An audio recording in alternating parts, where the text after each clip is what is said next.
Eu sempre tive na minha cabeça que o Santos poderia ser esse time, pelo nome que tem, pela marca que tem, pela grandeza que tem, e se transformar mais uma vez no Santos que a gente conhecia antigamente, né?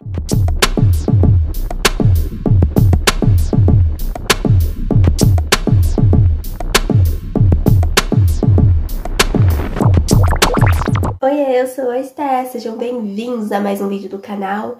Hoje é o segundo episódio do quadro Sereia Responde, onde eu respondo as perguntas de vocês. Se você não viu, eu deixei um post lá na aba Comunidade há 3 dias atrás, pedindo para vocês fazerem perguntas, comentários sobre o mês de fevereiro do Santos e que eu iria respondê-las no final do mês. Se você perdeu essa oportunidade, não se preocupe, porque no final do mês que vem, em março, vou abrir novamente esse post para vocês poderem fazer as perguntas. E quem fez esse mês e mês passado pode fazer mais também, tá bom? Então, sem mais delongas, vamos para a primeira pergunta, que foi do Santista de la Boca. Olá, Sereia, tudo bem contigo? O que tem que fazer com o Ângelo? Empresta ou vende? Muito obrigada pela pergunta, um beijo para você. Bom, eu comentei nos meus últimos pós-jogos aqui no canal sobre o caso do Ângelo, né? Ele é um jogador que subiu muito jovem para o profissional do Santos, não foi lapidado da forma que deveria, pulou etapas, ele não jogou no sub-17, ele não jogou no sub-20, ele foi direto para o profissional. E o torcedor santista, às vezes, tem a mania de achar que todo jogador jovem que sobe para o profissional vai ser o raio, vai ser a referência do time. E nem sempre isso acontece. O Ângelo, quando ele subiu, ele era um dos melhores jogadores do time. Só que a gente precisa entender que ele chegou num time no momento em que o Santos não vivia uma boa fase, né? Ele tá nesse time que até hoje não vive uma boa fase. Os nossos 2 últimos anos foram muito sofríveis. E para um garoto jovem que não tá acostumado a lidar com isso ainda, porque subiu muito cedo pro time profissional, tá lidando com uma responsabilidade maior do que ele provavelmente pode aguentar ali, tem a pressão da torcida. É claro que ele vai tomar decisões erradas, até porque isso faz parte do futebol. Jogadores jovens, eles precisam ter uma maturação melhor antes de subirem pro profissional. E no Santos a gente tem essa mania de pular muitas etapas. Às vezes dá certo, às vezes não dá. No caso do Ângelo, a gente tá vendo que no atual momento que ele tá vivendo, dentro de campo, ele não tá vivendo uma boa fase. Ele carrega muita bola, toma decisões erradas, e isso faz com que a torcida pegue cada vez mais no pé dele. E na verdade ele não é um jogador ruim, ele só não tá se encontrando dentro de campo por conta de todos esses fatores que eu disse aqui pra vocês. Agora, em relação à pergunta, empresta ou vende? Eu não venderia o Ângelo agora, eu acredito que ele é um jogador que pode valorizar bastante antes de sair do Santos. E caso seja vendido, né, que seja vendido para fora do país e não para um time aqui que disputa o mesmo campeonato que a gente, né, na Série A ali, porque eu acho muito errado a gente vender jogadores do Santos que são grandes promessas do futebol para times rivais a gente, porque, cara, primeiro, a gente não vai ganhar nada, porque o Santos vai vender o jogador praticamente de graça. E depois esse time que compra consegue vender lá pra fora e ganha muito, muito mais do que a gente. E a gente acaba mesmo conseguindo os 4, 5%, dependendo ali do clube formador, não acaba não sendo nada. Então, se a gente tiver que vender, que venda pra fora, pra um time lá de fora. Mas no momento eu não venderia ele justamente por esse motivo. Eu acho que ele pode valorizar bastante, como eu disse. Ele não é um jogador ruim. Talvez emprestá-lo seja uma boa ideia. A gente viu vários jogadores aí que foram emprestados e acabaram que conseguiram uma experiência a mais e voltaram para o Santos jogando muito melhor, né? Mas entre as duas opções, eu e Stephanie não escolheria nenhuma das duas. Eu deixaria o Ângelo no time. Eu acredito que se o Odair souber trabalhar com ele e se os jogadores mais experientes do elenco também conversarem com ele, esse lance de tomada de decisão é algo que pode ir melhorando e evoluindo aos poucos, principalmente na questão de carregar muita bola, o famoso fominha no futebol. Isso é algo que pode ser conversado e melhorado nos treinamentos. Eu acho que essa evolução do Ângelo, que a gente tanto espera que aconteça, pode ser resolvida no próprio clube, com treinamento e diálogo. Eu acho que isso pode ser resolvido. Então eu não emprestaria o Ângelo e nem venderia, mas deixei aqui também a minha opinião sobre venda e sobre empréstimo, porque são duas alternativas que pode se seguir, mas o mais importante de tudo torcida tenha paciência, porque a torcida precisa entender que não é todo jogador que vai subir o profissional muito jovem, vai ser tipo a grande referência a carregar o time nas costas. Não é assim que funciona. É claro que a gente sempre vê isso acontecendo no Santos, mas a gente tem que ter um pouco de calma com os nossos jogadores e parar de colocar uma pressão maior do que o jogador pode aguentar. A gente tem que ter essa noção de entender que ele é só um garoto ainda e tem muito a evoluir como jogador. Vamos para a segunda pergunta, então, do Vladimir Júnior. Olá, eu vi uma pessoa falar que, segundo o Fábio Sormani, o Rueda pretende comprar o Santos no final do seu mandato, no final do ano, junto com a equipe da XP, e um investidor de fora não revelado. Está sabendo de alguma coisa? Qual é a sua opinião? Abraço! Um beijo pra você, obrigada pela pergunta. Eu fui atrás dessa informação depois que você perguntou aqui, e de fato eu não encontrei nenhuma matéria, nenhuma notícia que comprovasse essa informação de que o Rueda pretende comprar o Santos. Então eu vou responder sobre a minha opinião do Santos virar ou não uma SAF. A SAF do passado não concordaria com a ideia do Santos virar SAF, porque eu me inspiro muito na ideia de time que é o Real Madrid. Hoje a gente vê muitas pessoas falando, nossa, para você ser um clube de sucesso hoje, você precisa virar SAF, né? Você precisa ser vendido. E a gente vê o Real Madrid figurando entre os favoritos da Europa e do mundo há anos. E ele não é um clube SAF, ele não é um clube empresa. Então essa ideia de que para você ter sucesso hoje no futebol, você precisa virar um clube SAF, um clube empresa, não faz muito sentido se a gente pegar o Real Madrid de exemplo, né? E eu sempre tive na minha cabeça que o Santos poderia ser esse time, pelo nome que tem, pela marca que tem, pela grandeza que tem, e se transformar mais uma vez no Santos que a gente conhecia antigamente, né? Virar essa referência mais uma vez no futebol, no cenário nacional e internacional, sendo o Santos do jeitinho que a gente conhece, sem necessariamente precisar ser vendido para um empresário, para uma empresa, para um grupo. Acontece que essa opinião minha, ela acabou mudando nos últimos meses e hoje eu não vejo uma saída para o Santos se não virar um clube empresa. E quando eu digo isso, eu penso em vários fatores e o principal dele é a influência que a pessoa que comprar o Santos precisa ter para fazer com que o Santos seja de fato respeitado mais uma vez. O que eu quero dizer com isso? Hoje, quando acontece algum roubo dentro de campo, por exemplo, que a arbitragem prejudica o Santos faz uma nota, o Santos vai atrás de tentar resolver o problema e simplesmente não consegue. A gente acaba virando uma piada porque a gente não consegue resolver o nosso problema.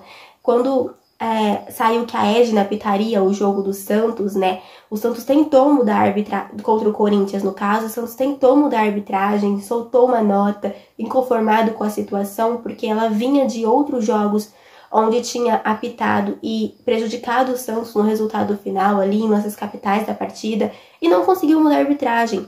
Eu acredito que se fosse uma outra equipe ali pedindo a troca da arbitragem, teria conseguido. Então hoje o Santos não tem esse poder de escolha, esse poder de decisão, não é forte nesse cenário, nos bastidores, né, como dizem. Então eu acredito que se o Santos for vendido para uma pessoa, para um grupo que tem uma influência no cenário internacional, mundial, a gente vai ser um pouco mais respeitado e o que o nosso mandatário falar será ouvido por todos. E por que eu digo isso? Essa opinião minha, ela não foi por acaso, não foi uma coisa da minha cabeça, é porque ano passado aconteceu uma coisa que assim me chamou muito a atenção e a partir daquele momento eu comecei a olhar com bons olhos esse negócio da SAF. Ano passado eu tava assistindo com meu pai o jogo entre Botafogo e Internacional pelo Campeonato Brasileiro. A gente sabe que o Botafogo virou SAF, né, um clube empresa, o estadunidense John Textor comprou ele. E durante o primeiro tempo do jogo, o Internacional teve um pênalti ao seu favor, o jogador do Botafogo foi expulso. Só que foi tudo de uma forma que não deveria ter sido, né? Foi um erro da arbitragem ter dado o pênalti, ter expulsado o jogador. E daí foi pro intervalo, o Internacional tava vencendo a partida. E o John Textor, ele postou no Twitter dele uma reclamação em relação à arbitragem brasileira. E, gente, por incrível que pareça, no segundo tempo, o jogo mudou totalmente de cara. Pode ser que não tenha tido nada a ver, mas é isso, essa é a impressão que dá. porque foi só o cara, né, americano, tem uma grande influência no cenário, colocou nas redes sociais dele. Segundo tempo, a cara do jogo foi outro. Tudo que apitava era a favor do Botafogo. Inclusive, o Botafogo teve um gol que estava em situação de impedimento, mas não foi marcado. O Botafogo conseguiu virar a partida. Se não me engano, o jogo acabou 3-2 pro Botafogo. E assim, graças ao tweet ali do americano Joe Textor, as coisas mudaram em fração de segundos ali. Segundo tempo totalmente diferente. Eu não tô brincando, eu vou encontrar o tweet que ele fez. John Textor, rapidinho, gente. Botafogo, Inter, tweet. Deve estar aqui em algum lugar, porque no intervalo do jogo foi falado ao vivo essa indignação dele. O tweet foi lido ao vivo durante a transmissão do jogo no intervalo. Achei. Aqui, ó, eu vou colocar na tela pra vocês o tweet que ele fez, ó. Vergonhoso. Temos que limpar o futebol brasileiro. Sávio Pereira Sampaio, você deve renunciar para o bem do nosso jogo. E daí, depois do jogo, deixa eu ver se eu acho o outro tweet aqui. Ele fez um outro tweet, né? Porque no primeiro tempo o Botafogo foi assaltado, no segundo tempo o Botafogo foi ajudado até demais, né? E ele responde, ele faz outro tweet após o final da partida, que o Botafogo vira o jogo, vence por 3-2, se eu não estiver enganada. Ele fala assim... Achei. Como pode qualquer um que se importe com o futebol brasileiro estar feliz com essa partida? Ambos os times e os torcedores merecem algo melhor do que um jogo destruído. Então ele também não gostou do Botafogo ter sido ajudado no segundo tempo. Ele queria, na verdade, um jogo justo para ambos os lados e não foi isso que aconteceu. De qualquer forma, como eu estava dizendo, retomando o meu raciocínio, eu acho que é dessa influência que o Santos precisa, né? De um cara que fala e seja ouvido, de uma pessoa que fale e seja ouvida. E a gente sabe que hoje, sobre a sua pergunta, deixa eu voltar lá na pergunta, né? Se a pergunta sobre qual é a minha opinião em relação ao Rueda comprar o Santos, gente, o Rueda fala e ele não é ouvido hoje. Então, por que ele comprando o Santos seria ouvido? Qual seria a diferença, né, do Rueda hoje pro Rueda do futuro no próximo ano, caso isso aconteça? Então, se o Santos tiver que virar SAF, eu sou a favor sim, mas que seja por uma pessoa extremamente influente que vai mudar a forma como o Santos é visto no cenário nacional e internacional. Eu acredito que o Rueda hoje não é essa pessoa, porque ele hoje, como mandatário do Santos, não está sendo ouvido quando ele precisa falar alguma coisa em relação a erros de arbitragem, enfim, tantas outras coisas. Essa é a minha opinião. Se você tem uma opinião diferente também, olha, deixa aí nos comentários em relação a cada pergunta que eu tô lendo aqui, tá bom? Quero muito ouvir a opinião de vocês. Vamos para a próxima pergunta. A próxima pergunta é do Márcio Rafael e ele falou assim, olha, qual foi a melhor contratação na sua opinião? Muito obrigada pela pergunta, um beijo pra você. Gente, eu acho que todo mundo já sabe essa resposta, né? Porque eu venho falando em basicamente todos os meus vídeos. Qual é o melhor jogador da temporada do Santos hoje? Que eu sempre falo em todos os vídeos. Dodge. O Dodge, na minha opinião, foi a melhor contratação do Santos, porque ele é um jogador muito consistente, ele tem ajudado muito o meio-campo do Santos, e como eu disse várias vezes aqui, até quando o Santos não jogava bem, o Dodge era consistente e fazia um bom jogo. Só não vê isso quem não quer. O Dodge hoje é o melhor jogador do Santos nessa temporada, disparado. É claro que depois veio o Lucas Lima ali, o Lucas Lima também, ele mudou totalmente o meio-campo do Santos na parte da criação. Contra o Corinthians ele não apareceu muito, né? A gente viu que ele ficou um pouco sumido ali, mas quando apareceu conseguiu criar algumas coisas bacanas no nosso ataque. Mas de qualquer forma, o Dodge, na minha opinião, é disparado o melhor jogador do Santos, porque fez mais jogos, então eu tenho uma base maior para conseguir analisar o futebol dele. O Joaquim também é um zagueiro, como eu já disse muitas vezes pra vocês, muito seguro, gostei dele, ele chegou, acho que realmente pra ser titular ali, pegou a titularidade que antes era do Borma, que não vinha fazendo bons jogos, então eu acredito que ele também pode figurar ali no top 3, se eu tivesse que colocar, eu colocaria Dodge, Lucas Lima e Joaquim, enfim, esse seria o meu top 3 ali das melhores contratações do ano no Santos. Mas se fosse pra escolher só um, eu ficaria com o Dodge, sem sombra de dúvidas. Ele é o melhor jogador da temporada, disparado pela constância nos jogos e até quando o Santos não joga bem. Vamos para a última pergunta deste episódio, da Rosa Pink. Sereia, vi alguns torcedores pedindo a demissão do Helma. O que você acha sobre isso?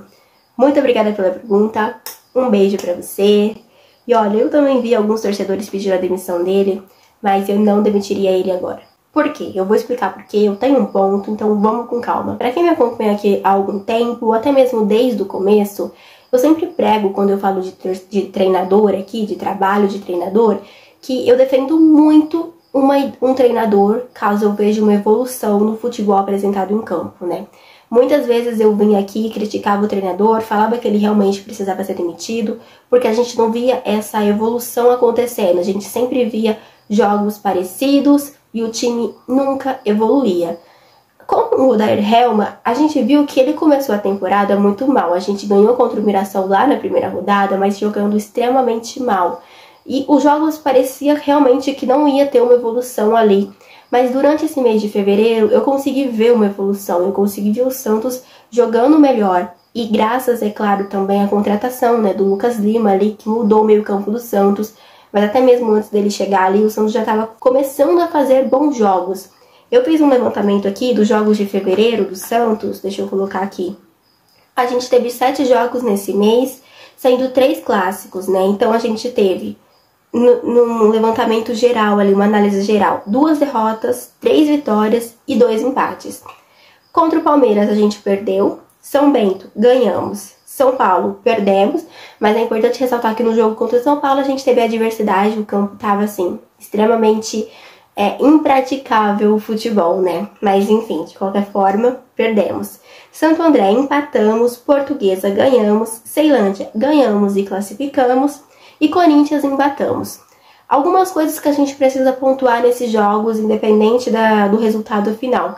A gente sofreu muito com o quesito da bola parada, e alguns teve uma certa interferência da arbitragem, e em outros casos a gente martelava, como por exemplo contra o Ceilândia, a gente criou bastante, mas não conseguiu transformar esse volume de jogo em bolas na rede.